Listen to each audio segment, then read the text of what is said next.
أعوذ بالله من الشيطان الرجيم بسم الله الرحمن الرحيم رب اشرح لي صدري ويسر لي أمري واحلل عقدة من لساني يفقه قولي رب زدني علما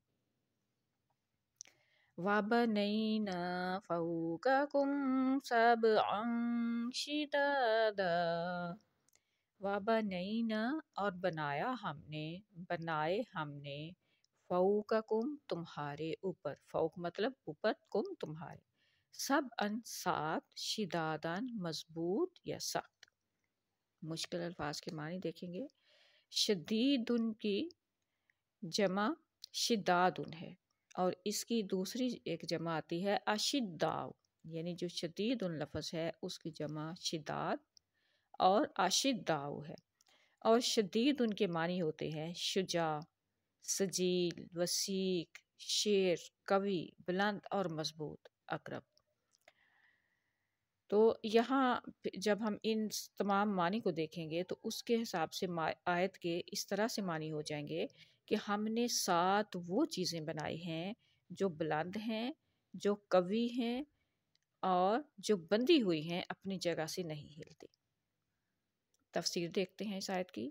شداد کے معنی اگر ہم رفع، اونچائی کے، بلندی کے کریں تو مفہوم یہ ہوگا کہ ہم نے ایک ایسا وسیع اور بلند و بالا نظام تمہارے لیے قائم کیا ہے جس کا بلندی میں، اونچائی میں کوئی خاتمہ نظر نہیں آتا۔ اسی طرح وسیق کے معنی کریں۔ وسیق کے معنی اجازت رکھنے والا بھی ہے اور عرضی لکھنے والا بھی ہے، وظیفہ خوار بھی یہ وسیق کے معنی ہے۔ تو وسیق کے جو معنی ہے وہ نظام جسے ہم نے قائم کیا ہے، اس میں ایک یک رنگی پائی جاتی ہے، یعنی جس رنگ میں ظاہر ہوتا ہے اسی رنگ میں چلتا چلا جاتا ہے۔ یک رنگی کا مطلب یعنی جو اس کو اجازت ہے، جتنی اس کو جس مقدار میں گھومنے کی جس کی اس کو اجازت ہے وہ اسی میں رہتا ہے، اس سے باہر نہیں نکل سکتا، یعنی جس کی اللہ تعالیٰ نے اسے اجازت دی ہے اسی میں چلتا رہتا ہے، اس سے باہر نہیں نکلتا۔ یاد رکھنا چاہیے کہ یک رنگی اور نہ ٹوٹنے میں فرق پایا جاتا ہے۔ نہ ٹوٹنے میں صرف ایک چیز قائم رہتی ہے۔ یک رنگی اس بات کو ظاہر کرتی ہے کہ قانون بالکل یکساں رہتا ہے، اس میں کوئی تغیر پیدا نہیں ہوتا۔ اسی طرح لفظ شداد سے نظام سماوا کی تین خصوصیات کی طرف اشارہ ہے۔ سب انگ شداد، ہم نے جو بلندیاں پیدا کی ہیں ان میں تینوں خوبیاں ہیں، وہ یک رنگ ہیں، قائم رہنے والی اور اپنی ذات میں اونچائی بلندی بھی رکھتی ہیں۔ اللہ تعالیٰ نے سب انشداد کا ذکر کرتے ہوئے اس امر کی طرف بھی اشارہ کیا ہے کہ یہ تین خصوصیات جو ہم نے نظام سماوا کی بیان کی ہیں، یہ بھی اس حقیقت کو ظاہر کر رہی ہے کہ دنیا کی پیدائش کا کوئی بہت بڑا مقصد ہے۔ اب یہاں پر بس بعد الموت کی طرف بھی اشارہ ہے اس کا، کہ جو شخص سمجھتا ہے کہ انسان کو بنایا اور اتنا وسیع و عریض اور مضبوط نظام بنا دیا بغیر مقصد کے، اور نعوذ باللہ اس کو لغو اور فضول ظاہر کرتا ہے، تو اللہ تعالیٰ فرماتا ہے غور کرو، اس قانون کو دیکھو، وہ نہ ٹوٹنے والا ہے۔ قانون کی یک رنگی یعنی کو دیکھو، ایک ہی رنگ میں چلتا رہتا ہے، یعنی جس کی اس کو اجازت دے رکھی ہے اس میں وہ چلتا رہتا ہے، اس سے ادھر ادھر نہیں ہوتا۔ اس کی وسعت اور رفت کو دیکھو، یہ کتنا وسیع ہے، کتنا اونچا ہے، کتنا مضبوط ہے۔ سائنسدان اتنی ترقی کے باوجود اس کی وسعت کا اندازہ لگانے ابھی تک نہیں لگا سکے۔ یہاں پر ایک سوال پیدا ہوتا ہے، تو کیا یہ نظام ایسی دنیا یا مخلوق کے لیے ہو سکتا ہے جس کی پیدائش کا کوئی مقصد نہ ہو؟ کیا یہ اتنا وسیع و عریض نظام ایسی مخلوق کے لیے ہوگا جس نے چند دنوں میں مر کر ختم ہو جانا ہو؟ ہرگز نہیں۔ اس کا جواب کچھ اس طرح سے ہے کہ یہ نظام خود اس بات کی دلیل ہے۔ یہ جو نظام اللہ تعالیٰ نے بنایا ہے، یہ نظام خود اس بات کی دلیل ہے کہ انسانی پیدائش کا کوئی بڑا مقصد اور مدعا ہے۔ اب نظام سماوا کا ذکر بس بعد الموت کے لیے ایک دلیل ہے۔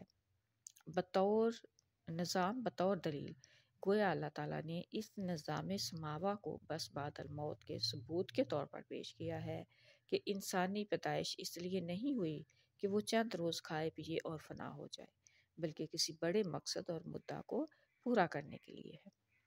اگر ہم اس آیت کا مطلب وَبَنَيْنَا فَوْقَكُمْ سَبْعًا شِدَادًا اور بنائے ہم نے تمہارے اوپر 7 مضبوط، اگر اس کا مطلب قرآن کریم لیا جائے کہ قرآن کریم یعنی کہ 7 مضبوط جو ہم نے بنائے ہیں اس کا مطلب ہے قرآن، تو ہم غور کرو کہ کھانے پینے کے سوا تمہارے اندر، تو اللہ تعالیٰ فرماتا ہے کہ دیکھو اور اپنے اوپر غور کرو کہ کھانے پینے کے سوا تمہارے اندر اعلیٰ درجے کے اخلاق کے حصول کی، نیکی میں ترقی کرنے کی اور اعلیٰ درجے کے روحانی مدارج حاصل کرنے کی بھی تڑپ رکھی گئی ہے۔